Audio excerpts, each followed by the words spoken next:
Uganda के इदी अमीन ने 17 साल की उस लड़की को पहली बार स्टेज पे डांस करते हुए देखा था और उसी टाइम इदी अमीन उस लड़की का दीवाना हो गया। उसके बाद इदी अमीन ने उस लड़की से बात करनी शुरू कर दी। उसके बाद बातें मुलाकात में बदल गई और वो दोनों डेली मिलने लगे। लेकिन वो लड़की किसी और से प्यार करती थी। लेकिन जब ये लड़की इदी अमीन की 5वीं बीवी बनी तो उसके लवर का क्या हुआ, ये जानना बहुत जरूरी है। ये जुलाई 1975 का टाइम था। युगांडा के राष्ट्रपति इदी अमीन उस दिन सहारा कोलाबा से शादी कर रहा था। वो उसकी 5वीं बीवी बनने वाली थी। कंपाला सेराना होटल में शानदार जश्न चल रहा था। उस समय वहाँ फिलिस्तीन लिबरेशन ऑर्गेनाइजेशन के नेता यासर अराफात भी मौजूद थे। उसके बाद कोलाबा देश में पब्लिक फिगर बन गई। वो इदी अमीन के साथ देश के राष्ट्रीय कामों और सपोर्टिंग इवेंट्स में नजर आने लगी। लेकिन इदी अमीन की ये शादी एक ट्रायंगल लव स्टोरी थी, जिसकी वजह से एक फेमस सिंगर को अपनी जान से हाथ धोना पड़ा, जिससे कोलाबा एक्चुअल में प्यार करती थी। उसे इदी अमीन के लोगों ने गायब कर दिया। फिर वो कभी नहीं मिला। माना गया कि उसकी हत्या करके उसकी बॉडी को दफना दिया गया। ये लव स्टोरी भी अजीब ही थी। वैसे तो इदी अमीन ने अपनी लाइफ में 6 शादियां की थी। उसके ना जाने कितनी औरतों के साथ रिलेशन थे। जो औरत उसे पसंद आ जाती थी, कहा जाता है कि वो किसी न किसी तरह से वो उन औरतों को उठवा लिया करता था और उन औरतों के पतियों को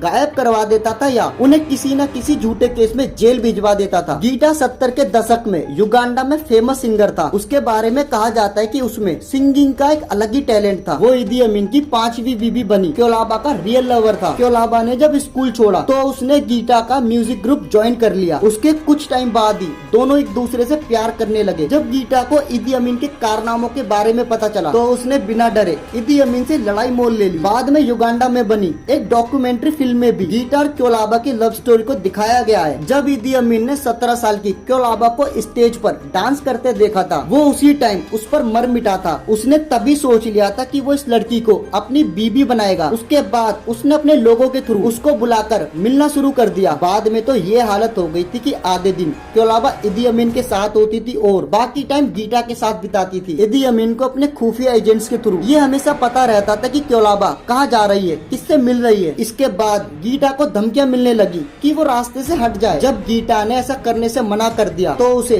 4 अगस्त 1974 में गिरफ्तार कर लिया गया। उसे युगांडा के एजेंट गाड़ी में डालकर उठा ले गए। इसके बाद वो फिर कभी नजर नहीं आया। हालांकि गीटा के दोस्त उसे हमेशा समझाते थे कि फालतू में इन लफड़ों में मत पड़, उस लड़की को छोड़ दे। लेकिन गीटा के सर पर प्यार का भूत सवार था। इदी अमीन से शादी के बाद उसकी लाइफ पूरी तरह बदल चुकी थी। वो देश की फेमस पर्सनैलिटी बन गई थी। गीटा जैसे टैलेंटेड और युगांडा के फेमस सिंगर के गायब होने की न्यूज कहीं नहीं छपी। यहाँ तक कि लोकल प्रेस ने भी इस पर कोई चर्चा नहीं की। अप्रैल 1979 में युगांडा में इदी अमीन का राज खत्म हो गया। तब वो अपने पूरे परिवार के साथ देश छोड़कर भाग निकला। कोलाबा की मौत लंदन के एक हॉस्पिटल में 11 जून 2015 में कैंसर की वजह से हो गई थी और इदी अमीन इससे पहले ही 2003 में सऊदी अरब में किडनी फेल होने की वजह से मर चुका था। तो दोस्तों वीडियो को एंड करते हैं। ये थी युगांडा के इदी अमीन की लव स्टोरी। आई होप आपको वीडियो अच्छी लगी होगी। अगर आपको वीडियो अच्छी लगी तो उसे लाइक कर देना और मुझे कमेंट करके बताना आपको वीडियो कैसी लगी। अगर यूट्यूब पे ये वीडियो देख रहे हो तो चैनल को सब्सक्राइब कर देना और फेसबुक पे देख रहे हो तो प्लीज यार फॉलो कर लेना। बाकी मिलता हूँ नई वीडियो में, तब तक के लिए बाय बाय।